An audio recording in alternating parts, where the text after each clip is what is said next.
Китайцы умножают такие числа в уме. Сначала 5 умножают на 6, это будет 30. Здесь сначала 6 умножают на 7, это будет 42. Досмотри до конца, чтобы понять фокус. Здесь 3 умножают на 6, это получается 18. И в последней задаче 7 умножили бы на 8, получили 56. И далее самое интересное. Умножаем последние цифры. Здесь 6 умножим на 4, это будет 24. Дописали, ответ готов. Тут 7 умножаем на 3, это будет 21. Дописываем, и ничего не надо считать столбиком.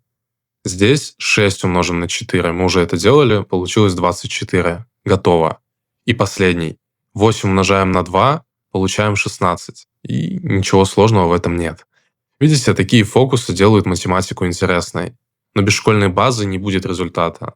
На бесплатном занятии я объясню вашему ребенку непонятную тему и составлю план подготовки. Пишите 100 в комментарии, чтобы попробовать.